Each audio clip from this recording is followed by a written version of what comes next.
Hi there, my name is Mike Gonzalez with Green Vigilante Media. Today we want to talk about a court case involving Monsanto and the product Roundup, which is really glyphosate. There was an article from Reuters on August 10th of this year.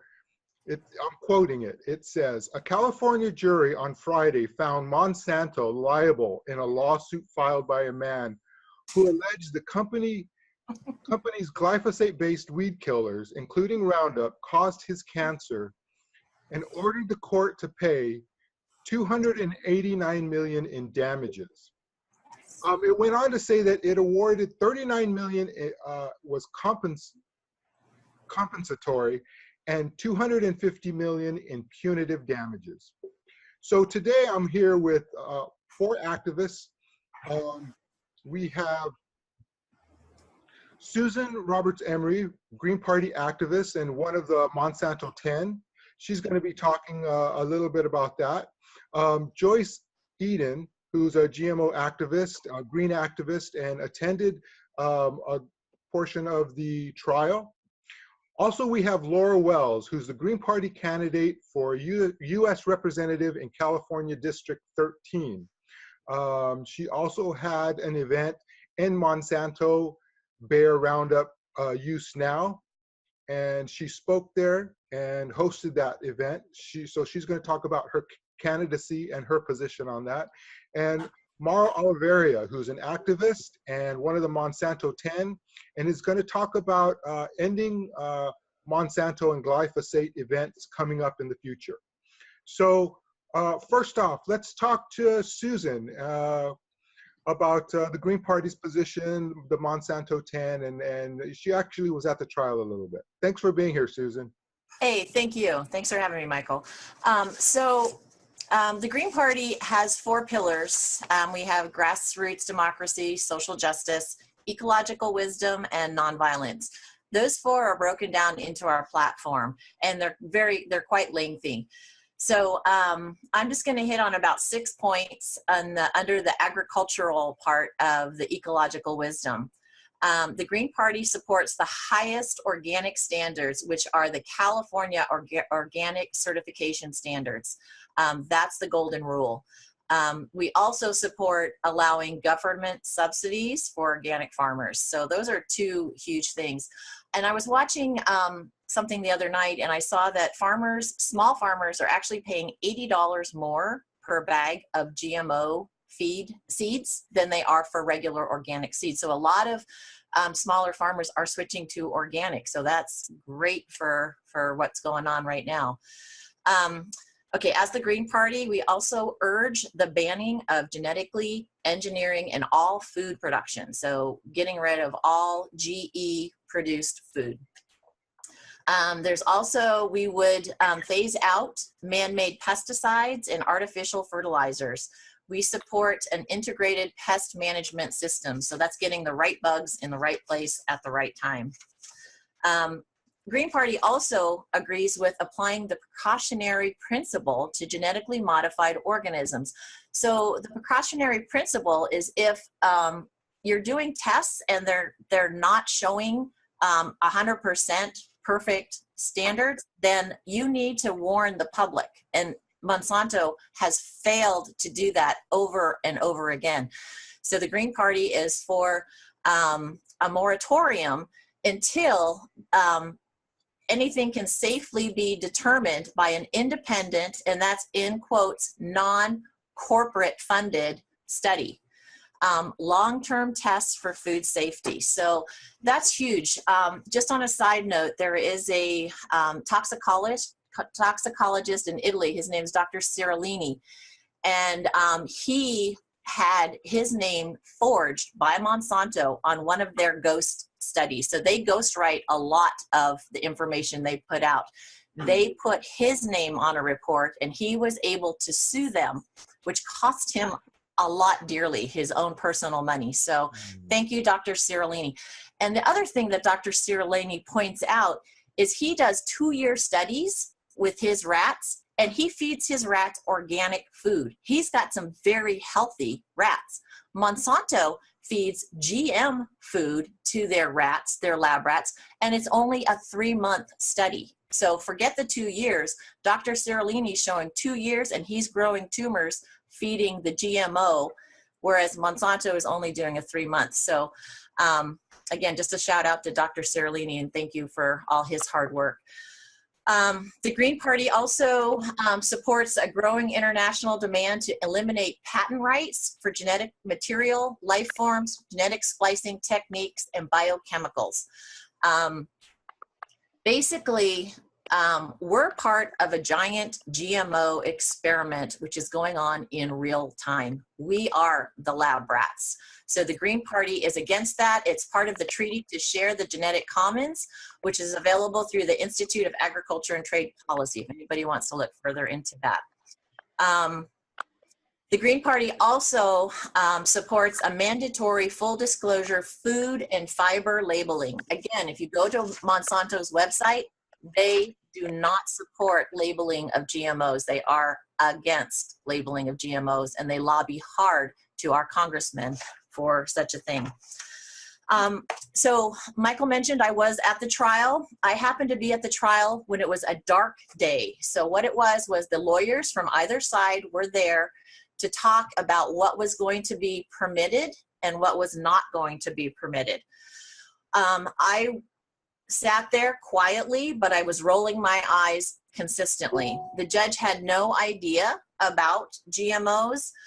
One thing that she was not going to allow was his diet to be a part of the discussion. And anybody that knows anything about GMOs knows that the diet is huge. It's not just the pesticides, but those pesticides become your diet when they're sprayed on a crop as it's drying, and it ends up in your Cheerios. So I could not believe that. She also, let's see, I'm just looking at my notes real quick. The judge will look at the briefing, but she does not believe that Prop 65 is relevant to the case. That's the words that came out of her mouth.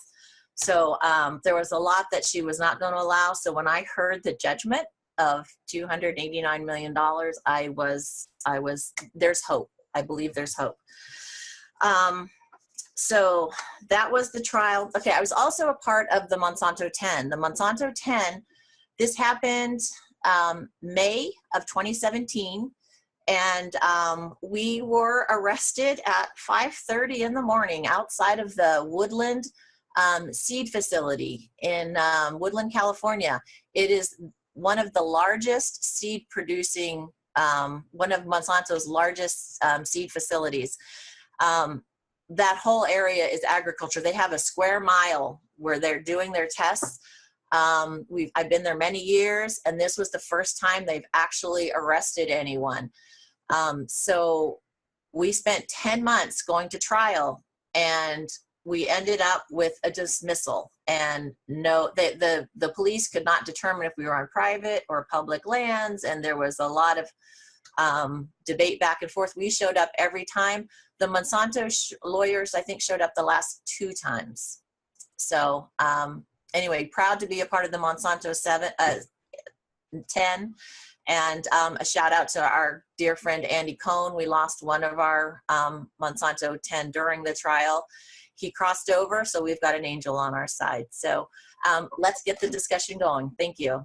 Awesome. Thank you for that. I just wanted to let everybody know that this is kind of an open forum. So if you have questions or comments for each other, and I just want to say something about the Monsanto 10, is that you guys could have taken a lesser charge, and you guys chose to go to court because you wanted to put Monsanto on trial. Absolutely. Mauro is also a part of the Monsanto 10, or was a part of the Monsanto 10. So we've had that discussion before, and I appreciate that. So I've talked to Joyce before about that specific topic on, is it effective as an activist to challenge our causes in court and legally? Joyce was at the trial, and I'm hoping she can talk about that and tell us her perspective on that. Thanks for being here, Joyce. Thank you, everybody. So The answer to the question is yes and no.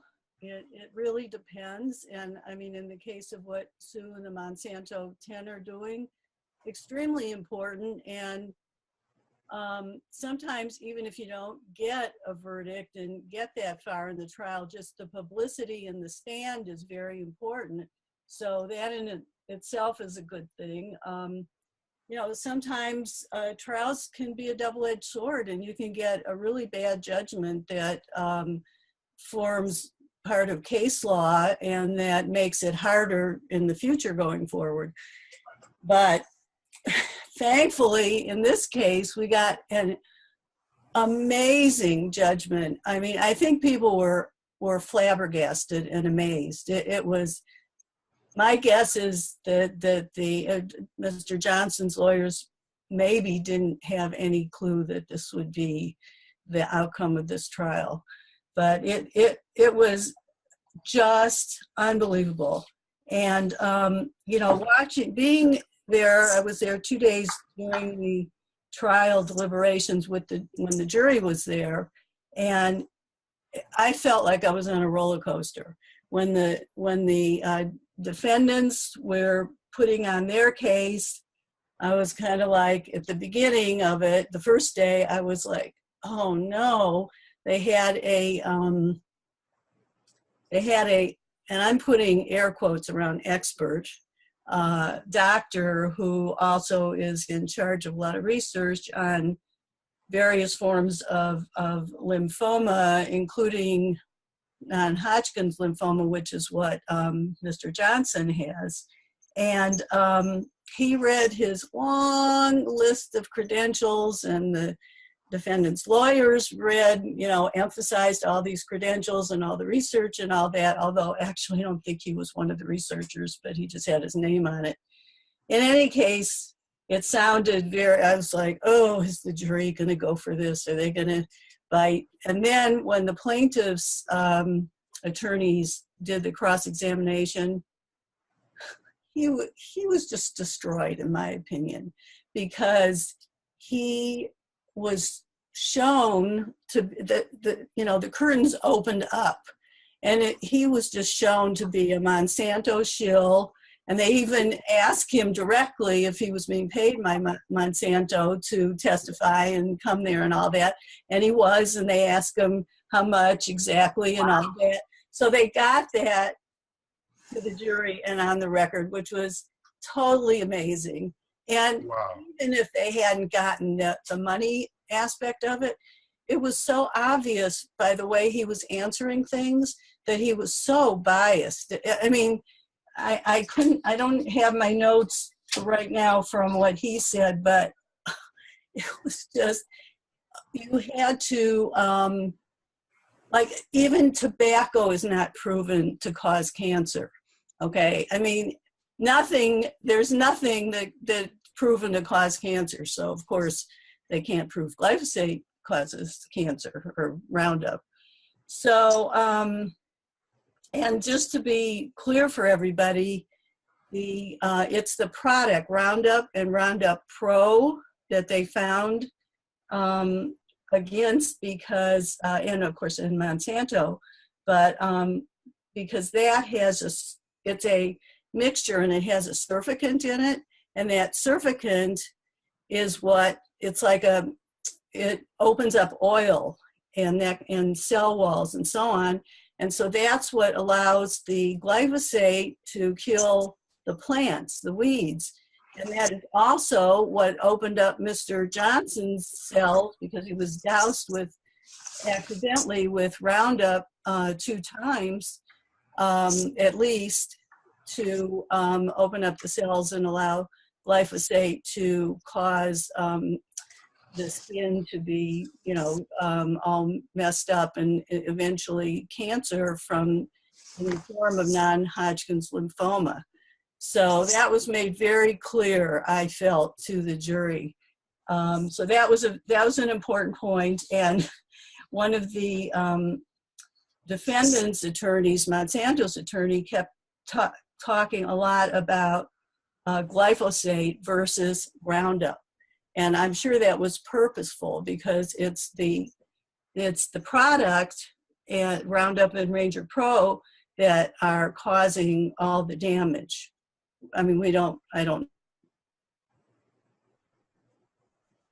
Uh-oh.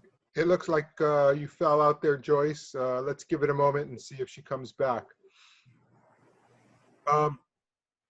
In the meantime, I just want to comment on, actually, I want to read another quote from the Reuters lawsuit. It says, the case of school groundskeeper Dwayne Johnson was the first lawsuit to go to trial, alleging glyphosate causes cancer. Monsanto, a unit of Bayer AG, following a $62.5 billion acquisition by the German conglomerate, faces more than 5,000 similar lawsuits across the United States. Right. And that number of lawsuits has increased since then. Okay, Joyce, it looks like you're back. You want to go ahead and finish what you were speaking of? Okay, so I just want to say that I don't know if we said the amount of damages, which was $289 million. It was huge, and that was within that was various, break it down if you want, but I wanted to read about the punitive damages. Sure. Did you find, this is what was asked of the jurors, did you find by clear and convincing evidence that Monsanto acted with malice or oppression in the conduct upon which you base your finding of liability in favor of Mr. Johnson? And the answer is yes. So, was the conduct constituting malice or oppression committed or authorized by one or more officers, directors, or managing Monsanto, acting on behalf of Monsanto? And the answer was yes. And then for that particular, the punitive damage, that was the $250 million finding. And then the jury was polled because the defendant, Monsanto's lawyers, asked for the jury to be polled, which they can do. So this was 17 counts, 100% against Monsanto. So they went through all of the 17, and the last one had 3 or 4 components. And the judge asked each jury in turn, what was your verdict? And 100% except for one were all yeses. Were all yeses if you agreed with this verdict, 100%. And I didn't have time to go back and find which was the one that one juror didn't agree with, but I remember thinking to myself, I wonder if they thought it wasn't enough money. Yes. So, and I wanted to show this if you think I still have time. Sure, absolutely. Okay, I don't know if you can see this, but okay, so I was the South San Francisco Bay coordinator for when we had labeled GMOs, the Proposition 37 on the California ballot to require labeling of genetically engineered foods.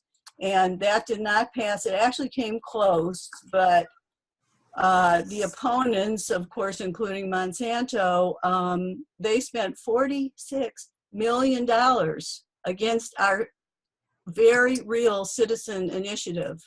So although we came close, despite all that money, we weren't able to overcome the doubt aspect, which was brought up in this trial about, how the tobacco companies learned that if you can just create doubt and confusion, and that's exactly what they did on the labeling initiative. But nevertheless, that got the information more out there about genetically engineered food. And its relationship, of course, to Roundup is that many of the plants, a huge percentage of the plants are genetically engineered to the crop plants, especially corn and soy now. They're engineered so that they can spray Roundup on them and they won't die, but the weeds around them die. Well, that's the intended consequence. But as we know in these scientific experiments, there's always unintended consequences, and one of which is we now have super weeds. Same with the pesticides, we now have super bugs. And, you know, people are aware of that with antibiotics. So anyway, this is a map in yellow, if you can see it, of various counties in California which do not allow genetically engineered crops to be grown in their counties. I mean, this is huge. Most people don't even realize this. And you can imagine the amount of work it was for activists to get this to happen. It was very difficult. The last one that passed was Sonoma County. That was the second time they brought that initiative. So this is a really important thing. It doesn't stop genetically engineered food in the grocery stores and so on, but it does stop them from being grown in the county. And then I have one more map, which is just to show it's not up to date, but it's pretty good. So Sue was shaking her head. She knows this map. Yeah. Oh. So this is this shows in orange are all the countries that require labeling of genetically engineered food, and the red ones, if you can see them, ban genetically engineered food. So if you notice our continent, which way do I do it? Am I on our continent? There. There you go. Our continent. Nothing. It's white. All white. Yeah. Yep. Yep. Surprisingly, right? Interestingly. So yeah.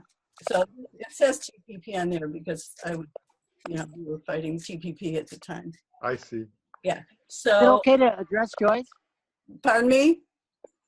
Joyce, is it not true that one of the consequences of genetically modified crops is that, as you said, they are able to spray the crop without fear of the glyphosate, the Roundup, and the other sprays of killing the crop, Right. although it kills everything around it. But do we not then eat that crop? Absolutely. So I mean, we're So, yes, and so we ingest the pesticide and the yes, herbicide. we do. And Monsanto claimed that it wouldn't affect our digestive system or going through our digestive system, which of course have been totally proven wrong. And it's a herbicide. It kills, everybody now is quite aware of the microbiome and the importance of good gut bacteria. And actually, some of the bad bacteria is important too. We're learning more and more about biology. But anyhow, so it's actually ruining a lot of people's digestive system, and they have no idea what's going on. They're eating, they're killing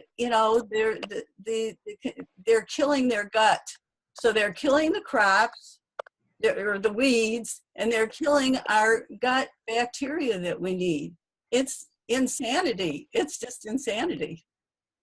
And the lab rats are probably dying at 3 months and 1 day. Exactly. Right. Which is why they do a 3-month lab And test. right, and that's one of those Seralini studies, that actually came out just before the vote on the Proposition 65 or 37, and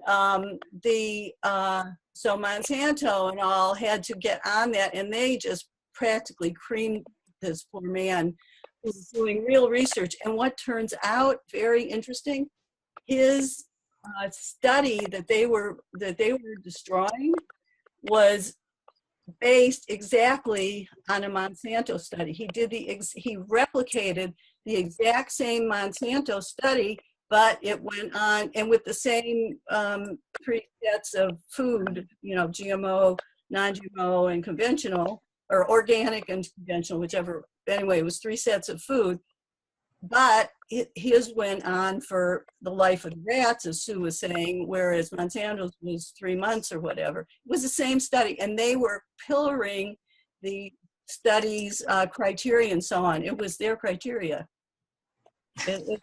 It's just Amazing. I mean, well, they will say anything, right? Yeah.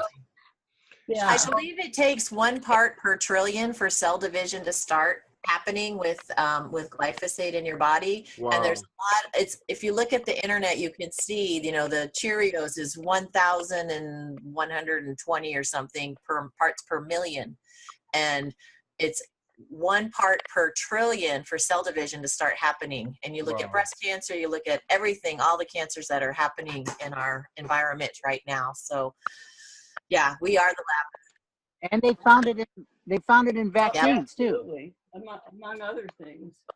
Oh, So I want to say, as a layman on this subject, is if you increase the resistance to the produce, then you probably have to increase the amount of, and as the weeds and the bugs get more resistant, you have to increase the amount of pesticide that you're putting on the plants, and that's of course getting into the environment, genetically modifying everything in our ecosystem.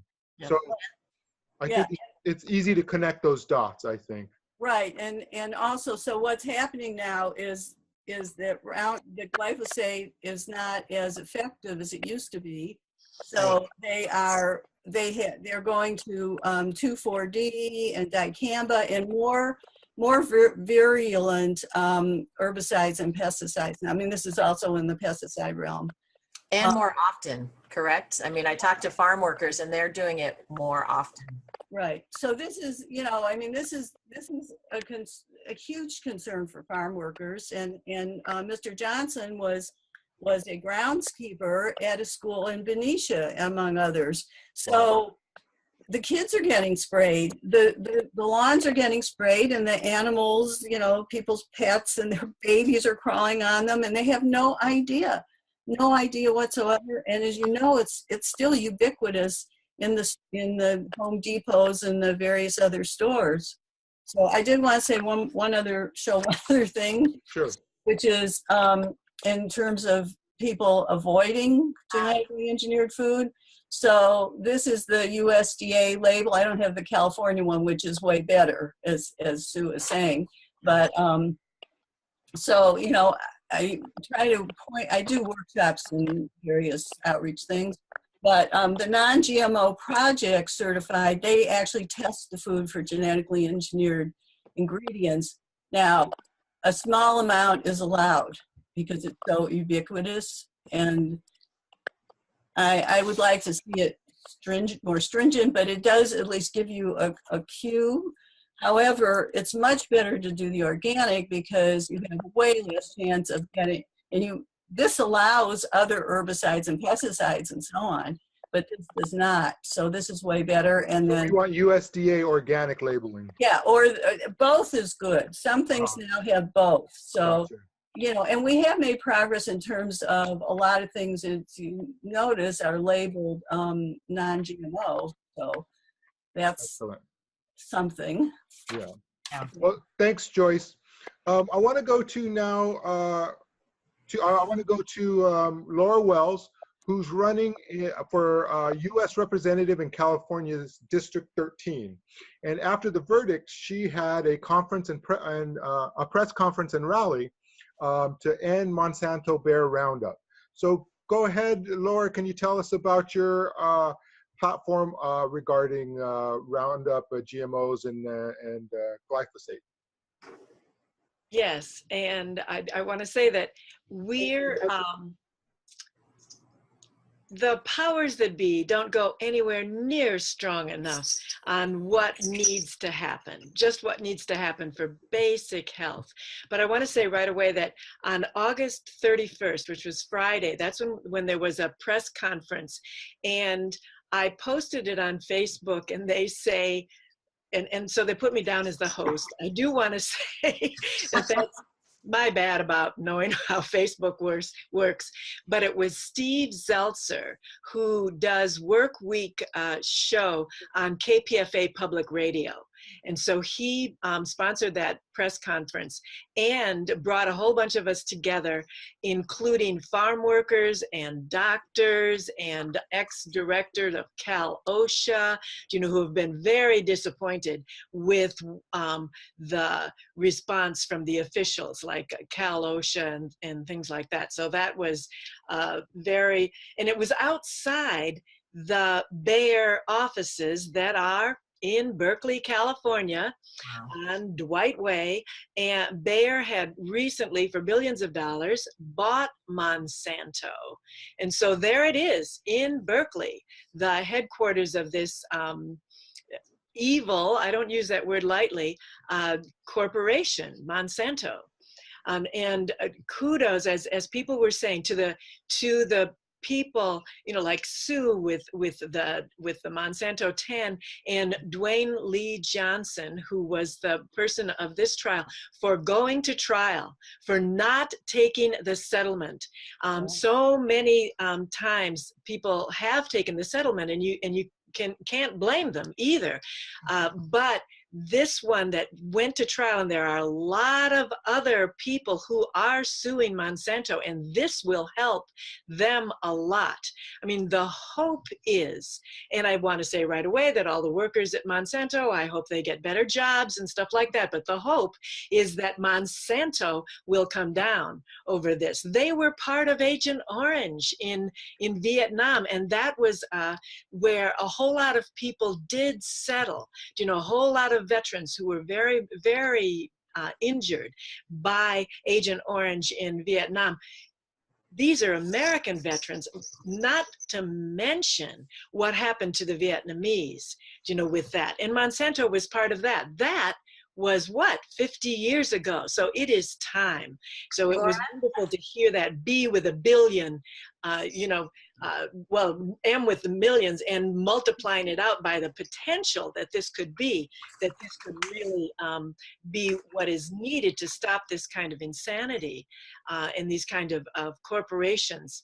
I had worked at Pesticide Action Network in the mid-90s. And I'll never forget how, I believe it was somebody from the Union of Concerned Scientists who, that was at the time in the mid-90s when they were talking about whether or not to allow genetically modified licenses. And of course the hype was, oh my goodness, we can make the crops more healthy, we can make them pesticide resistant, we can do this, we can do that.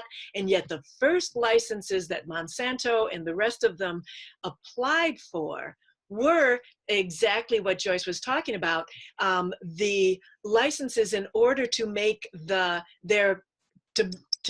genetically modify crops that were resistant to the poisons. You know, so it wasn't reducing the poisons, it was making the crops resistant to the poisons so that they can do more and more poisons, more and more often, harsher and harsher poisons. And which is what pesticide is, pesticide, herbicide, you know, all of those are poisons. One of the things that Pesticide Action Network was well known for was that they had the Dirty Dozen. And that points out to me the difference, as Mike said, I'm running for Congress, and I'm running for Congress in District 13, which is in Alameda County. It's Berkeley, Oakland, and some surrounding smaller cities, Albany, Emeryville, Piedmont, Alameda, San Leandro. The person that I'm running against is arguably the most progressive congressperson in Washington, and that's Barbara Lee.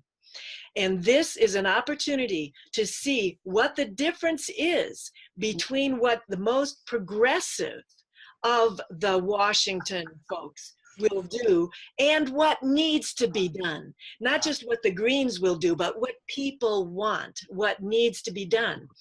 And follow the money. You know, the money's come up over and over again in terms of paying for expert witnesses, in terms of the profits, by using risk assessment, meaning it's okay if a few people die, you know, as long as the economics make sense and we make good profits, as opposed to the precautionary principle. If you don't know if it's going to be a problem, then use something else. And there are alternatives. Over and over there are alternatives. And so Pesticide Action Network, like the Green Party, like so many of us, we're not only fighting these things that we don't want, we're working for alternatives, and there are alternatives. And it has to do with people, as Jill Stein would say, it's people, planet, and peace over profits. Well, I mean, what is life all about? Profits? No. So the Cheerios and General Mills and Quaker Oats and all of these are also on notice. I heard that Quaker Oats was actually trying to go organic, you know, behind the scenes, but they do it behind the scenes because they don't want to make their regular products that they sell all the time and make so much money look bad. So they almost secretively, I don't know whether they're still doing this, is what I heard, you know, when I was working at Pesticide Action Network 20 years ago. But this kind of pressure is what we need, and I'm just thrilled that Dwayne Lee Johnson and everybody is applying that kind of pressure on the system. Get rid of them.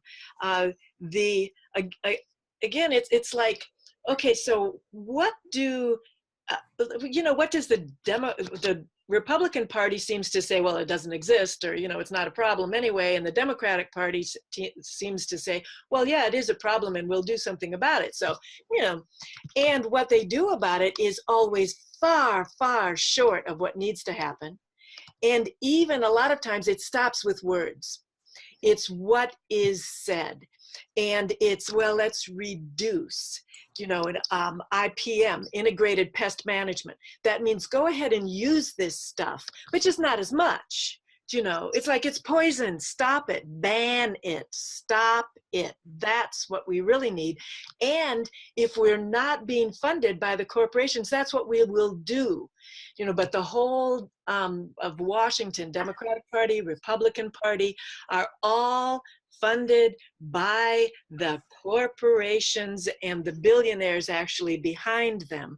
And their focus is not people, planet, peace. Their focus is profits. And so I'll wrap it up with that. Again, I'm running for Congress. It's a huge challenge because people remember that Barbara Lee courageously voted no on giving George W. Bush unlimited war powers to fight unlimited wars, which, you know, at this point that sort of seems like a no-brainer, but nevertheless, it took courage for her to be the only one that voted no. And people remember that. And what has happened since, unfortunately, I even think Barbara Lee would, there are a lot of things that she would like to push but can't in her Democratic Party. I think that's probably true. But meanwhile, then the expectations have been so lowered that actually even the best in Washington don't have to do anything. They don't have to speak out about how glad they are about Monsanto getting that, and they don't speak out about how they think that's a good thing because, you know what, they're getting money, either they individually or their party, and it filters down to them. So I'm hoping that everybody will that we'll do everything we can to pull out of corporations, to pull out of that mindset, and what wallet power, you know, buy organic, buy non-GMO, and rally power, court power, and voting power. You know, wherever we can, wherever, you know, vote for the individuals that don't take corporate money. Greens never take corporate money, and there's a growing group of people that are not taking corporate money and that are not aligned with political parties that take corporate money. So thank you all for being here. I'm so impressed with what everybody's done and inspired. Excellent. Thank you, Laura. I want to comment one thing about what on something you said was you wanted those people to find jobs. And one thing about the Green Party is we believe in just transition. And this is apparent in Jill Stein's, or it's not just Jill Stein's, but it's the Green New Deal, that we want people to go into green jobs that are going to help, you know, get us away from fossil fuels and away from corporations and jobs that negatively affect our planet and our people. So it's not that we want to hurt the economy. We just want an economy that is better for the environment and for the people. And they have better jobs where they don't risk getting poisoned, and where nobody wants to be I mean, hardly anybody, I think, when you're a kid, wants to make chemicals that poison things. That's not what they want to do. So better jobs, both for our hearts and for our bodies and our health. Right. Laura, can I just say something real quick? One thing you talked about was Vietnam, and Vietnam is suing Monsanto. They have a lawsuit against Monsanto for the Agent Orange and the damage they did to the country and the people. So thank you for mentioning Vietnam. Also, the GMO seeds are what's considered terminator seeds. So the farmers have to keep buying seeds from the Monsanto, Syngenta, all those people. So they cannot save their seeds and regrow like we used to do back in the old days when there was no Roundup. And then one other thing about third parties, you will not be owned by anyone. And I was in a room in 2010 with Governor Brown when he was running, and he announced to the room that he learned something from his first run as governor to his second run as governor. And that is he no longer goes to the congressmen and asks for their vote and talk with them. He goes to the people that own those candidates. He admitted this into a room of wealthy donors. And he said, I go to the people that own them, the lobbyists, the Monsantos, the big ag, and I say they need to release this senator to vote this way on a bill. And my mouth dropped open. My husband, Ben Emery, was with me. We were the only two that reacted in the room because we are third party. We don't believe in corporate power running our congressmen. So that was huge for Governor Brown to admit that in 2010 to us. May I jump in a minute? Yes. So 2010 was when I ran as a governor candidate for the Green Party and was arrested trying to get into a debate, with a ticket. And the charge was just perfect, especially given what you just said about how he doesn't even go to the public officials, he goes to the private officials. The charge was trespassing at a private party. And so that is what we are doing.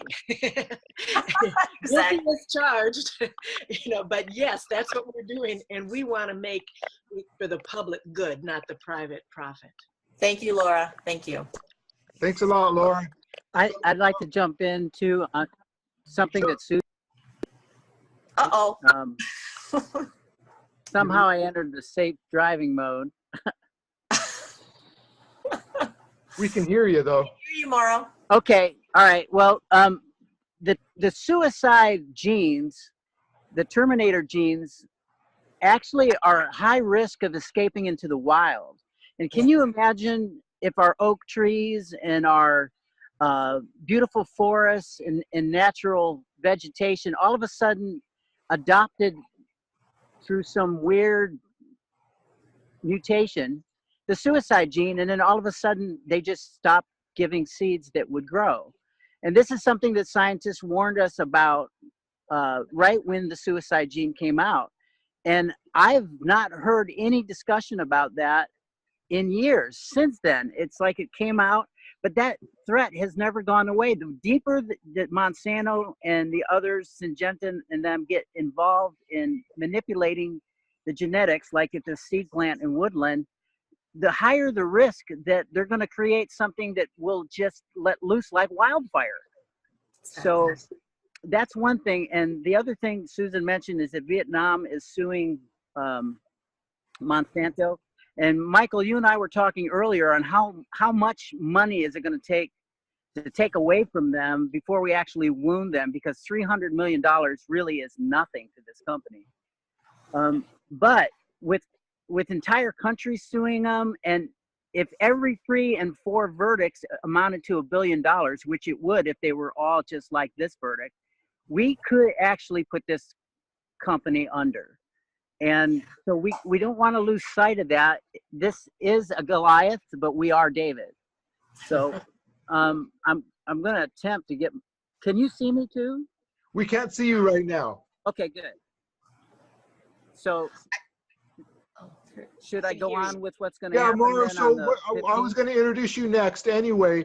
So I just wanted to say that you're an activist. You're one of the Monsanto 10. And you're the one that informed me about the October 15th Ending Monsanto there. How's that? Event. I believe it's happening at the seed plant in Woodland, if I'm correct. And so, yes, I just wanted you to talk about what we're doing going forward in this event and our effort to get glyphosate out of our environment. Okay, on October 15th, we are going to have our, I believe now it's our 7th approach to Monsanto's facilities. First, we were doing it in Davis, California, and we were so successful down there. Our first one that I was at, which I believe was the second one that happened, there was 400 of us. And Monsanto was blocked that day. Their workers couldn't go in, and it was a successful shutdown. We had a couple partially successful shutdowns where we managed to keep most of their workers out. And as Susan said, we never had an arrest. So last year when we were arrested, we knew something was different. And I think what was different was happening in Washington with Trump and his lackeys that, you know, are part of Monsanto and these other giant agriculture corporations. So what we're hoping to do on the 15th is get national attention, which means that we have to have a very successful action, protest. We have to make enough noise that Democracy Now!, all the Pacifica stations, everybody who is not mainstream news that still has a foot in the game, they have to hear us. They have to get our video. They have to get our audio that day, and we have to be successful because Monsanto is like the creepy uncle who is on Megan's list, the predator. We have to show that whatever they're doing here with the seeds, that we first of all get enough time to explain it to the American public, what is happening, how dangerous this is, from the suicide technology to the spraying of the crops and then ingesting the food, everything that's been mentioned so far. We have to link that in the public's mind to this company. The seeds, this company, this lawsuit, the PCBs that are still in our system after 100 years, the plastic that's in the ocean that's linked to Monsanto, the plastic that's in the whales' guts, that's in the birds that are lying on beaches, which are also filled with plastic. All of this can be linked back to Monsanto. You can't get a tablespoon of ocean water anywhere in the world that doesn't have Monsanto plastic in it. And that goes true for sand on beaches.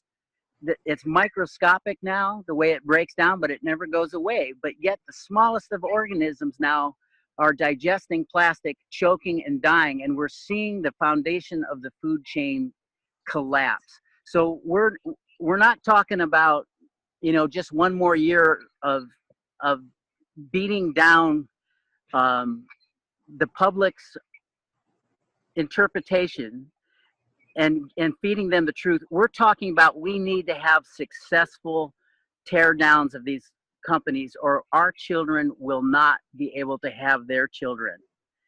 We have to do it now. The time has long passed where it was running out. It has already run out. So we have to get up our courage. We can't be afraid of law enforcement. We have to keep it peaceful, but we can't be afraid of the repercussions of our moral high grounds actions. We just have to act, and we have to act now. So I'm asking everybody who sees this to somehow help us with this on the 15th. If you're in California, make the trip to help us. Again, my phone number is 530-356-7343, and I would love to talk to anybody who wants to help us. If you can't be there, consider funding somebody who can. We have, right now we have a commitment from a couple Standing Rock activists. There's a couple people up in Washington who want to come and join us. But we need at least 100, but it would be better if we had 1,000 people. And we need a few people who are willing to hold the high ground and take whatever comes at them next. And I'd like to just remind people that what usually comes at you next are drop charges. And so far, that we haven't lost yet. None of us have been convicted. And in the 7 different shutdowns with Nestle, Alhambra, Monsanto, all these companies that we have had shutdowns with, nobody has ever been convicted. And I also work with activists that regularly block military bases that drone assassinations are happening. And I've been involved in 20 arrests and have never been convicted there either. So the police make a lot of mistakes. Monsanto makes a tremendous amount of mistakes. Like having that expert there who is paid by them, and all it takes is a couple of smart questions to, to ferret this out. And what happened last year is Monsanto couldn't even tell the judge, and this really ended the case, couldn't even tell the judge where the property line was. The police couldn't tell them where the property line was, but our arrest was entirely, the foundation of our arrest was on where is the property line. So when nobody could tell him, the judge just kind of threw up his hands and said, "You're not guilty." It wasn't just a dismissal. We were found not guilty, and I would say not guilty based on stupidity. Excellent. And Mara, I just wanted to restate, if I didn't say it earlier, is that these companies or these groups that are either arresting you or are in these court cases, they don't want to go to court because then they can be put on trial. And I think you and I had talked before that had they went forward with a trial, which you guys were willing to do, a lot would be uncovered about Monsanto during discovery. So I just wanted to make that point that you and I had talked about before. Yeah, and that's why they didn't arrest us those other times in Davis too. And I think that Washington has gotten really arrogant these last couple of years, and Monsanto is and Bayer Industries, how arrogant to acquire a company that's about to take a $300 million hit, but yet open the door on another $10 billion in hits. They obviously thought they had the judiciary under their thumb, and all the senators and congressmen that would be involved in this, and they probably think that they can be bailed out, which they can, because it would just take the sweep of a pen for Trump to really screw the American public once again and bail out a company like that. I also want to point out too, I was able to spend some time with Jill Stein at Anacortes when we were shutting down the oil refinery up there. And she told me that her only chance of winning was getting in the debate. And her only chance of getting in the debate was, quote unquote, a lot of civil disobedience. So I'm applying the same formula here, as well as my fellow anti-Monsanto activists. It's going to take a lot of civil disobedience to wake the American public up. Not so much, basically what I'm talking about is to get the press time. That's what we're talking about, civil disobedience to get the press time. And I think it's worth it at this point, whatever comes back my way. So, we have to decide, are we going to take that day off and go to work or go to school, or are we going to go confront Monsanto for everything that they've destroyed on this planet, and more so for the fact that they don't care if they completely destroy everything. Right. So Mara, just let's be clear. Let's get the date correct. That's on October 15, and that's in Woodland. It's in Woodland. The Monsanto plant is on Gorman Road, and just up the road a little bit is a Raley's parking lot. And if you don't communicate with us in any other way, just be at Raley's around at 4:30 in the morning if you want to be involved in the first wave.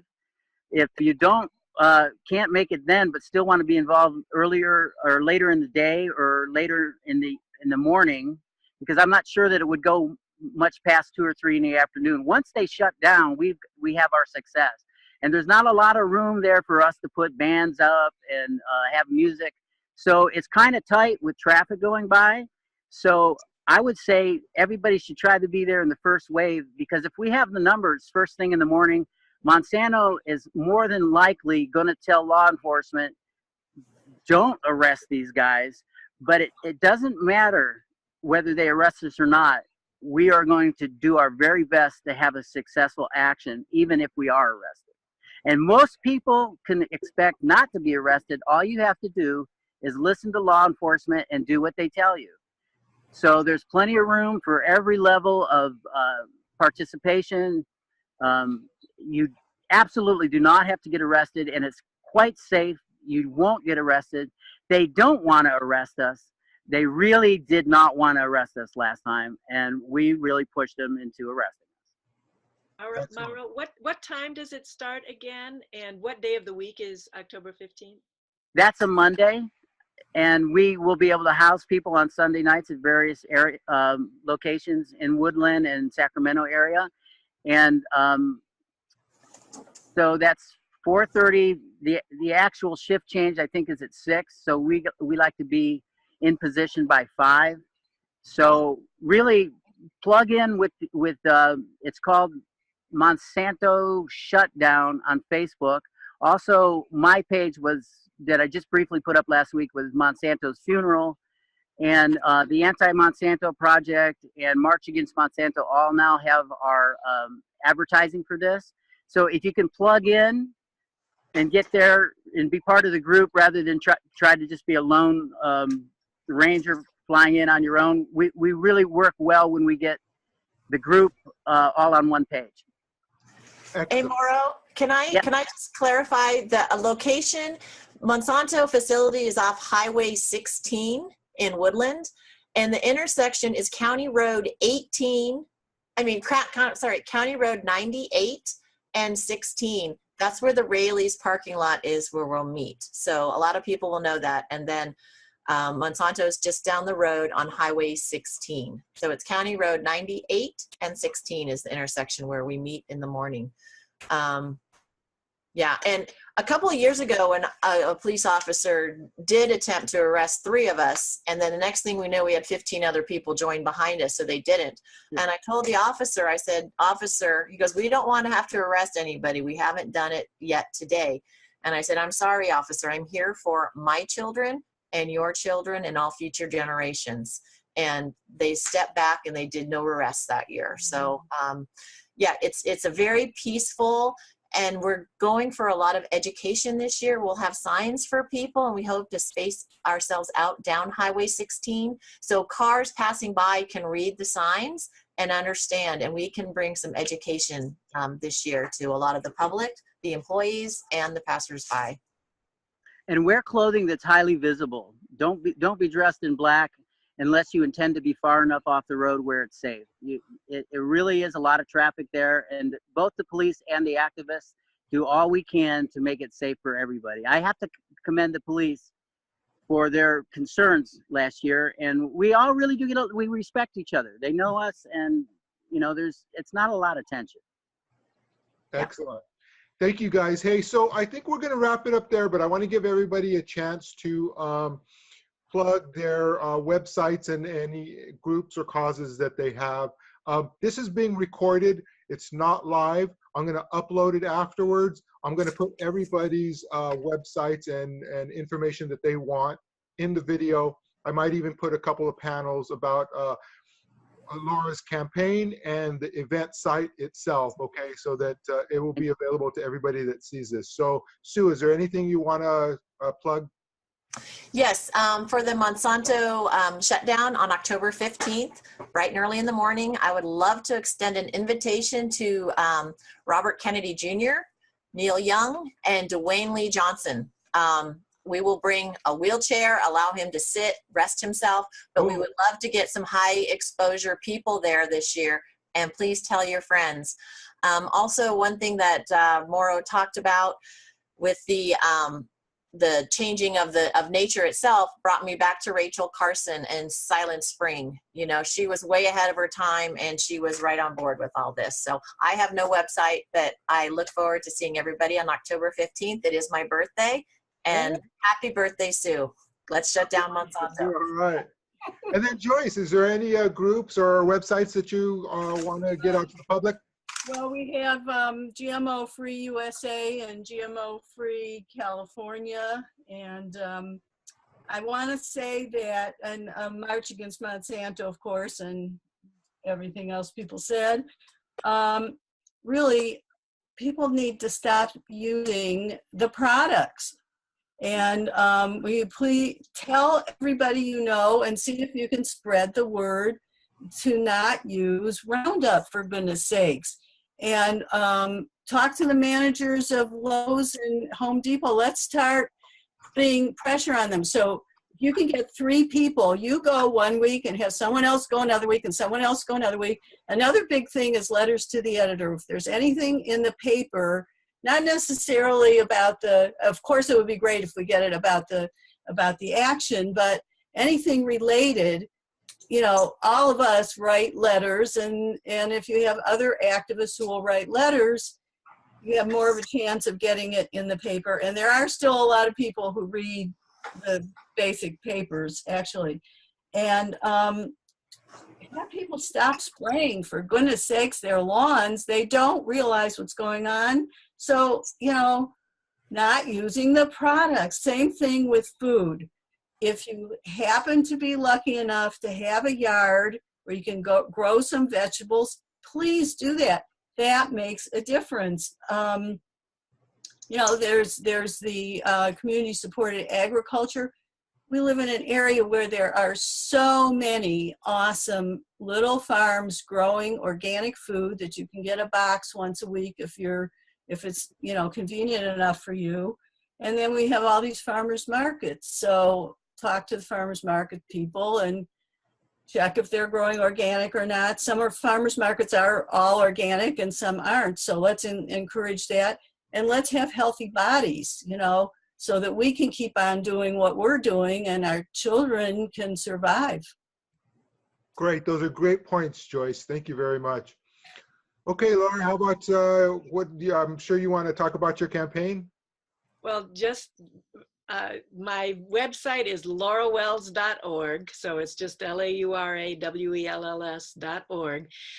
We are asking for a debate. Incumbents often don't want to do a debate. Why? It's again for the same reason that they don't propose good legislation. They don't have to.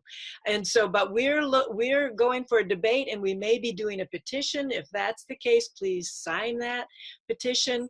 And just as we've been saying, just pull out of the corporations. And so please vote green and register green. Our voter registration does matter. And the Green Party it's an international party. So we're not going anywhere. As much as they are trying to convince people with their propaganda and their lies that people should just stay away from the Green Party, we've got more people coming into the Green Party. And it really is a way to register yourself as not on the side of money in politics, but on the side of people. So I hope everybody's registered green or do register green. I'll just add one tiny thing, that technically, when it comes to your ballot, the only time it matters in California with the terrible top two is during the presidential. So if anybody ever wants to be part of the presidential primary, don't worry about that. That's except once every 4 years. Meanwhile, please register green. Excellent. Thank you, Laura. And also, I believe, this is something I believe personally, is that when you register or you are a NPP voter, both sides, for instance, the Democrat thinks they need to move further right to get you, and the right side thinks they need to move further left because they think you're in the middle. But if you're registered green or an independent party that's progressive, they know they have to come to the progressive side to get you. Yeah. Yes. So Mauro, I'm sure you want to talk about the event site and any other plugs. Well, the first plug I'd like to give to the 6th grade extinction. We're up to our ankles right now in the fastest growing extinction ever known. And I don't know how scientists do it, but they're saying now we're 100 to 1,000 times faster than any of the 5 other great extinctions, which one of them took 90% of all life on Earth. So there's that. And then Laura, if any way to get Jill Stein to tweet for us the day before or during our protest, boy, gosh, that would be so helpful. And I'm with KFOI Radio, which is the newest Pacifica station. We're a flagship. We're revolutionizing podcasts. And like, I can take this right here and actually put it on our 1 to 2 in the afternoon hour. So we're at kfoiradio.org. And I believe that, a lot of Pacifica doesn't even know who we are yet. We're so new, but because of our podcast and the fact that we're working with people like Jimmy Dore and Lee Camp, who is a friend of Jill Stein's, I think that is going to really wake up a lot of people to how to use podcasts on the radio. And also about Jimmy Dore and Jill Stein, Jimmy Dore brought it out that 22 to 27% of Americans are in the Democratic Party, 22 to 27% are in the Republican Party. Most of Americans, up to 50%, they got themselves in the middle somewhere. And a lot of that's green, a lot of that's libertarian, independent. So we have to stop thinking about we need to cater to the Democrats or Republicans, which was the disaster of this whole last election, and just keep reminding each other, especially Democrats and Republicans, there are alternatives. And Jill Stein should have won because she was the most logical of all the candidates. She had the most heart. She had solutions for everything that didn't involve war, that involved, keeping everybody alive and taking care of the environment. So thank you very much, Michael, and all of you for your time and your efforts in this world, and for my children. Thank you. Awesome. Well, thank you, everybody. We'll sign off and have a good rest of your Labor Days. I hope you enjoy it with your family and the people you love. Hi, thank you all. Hugs. Bye-bye.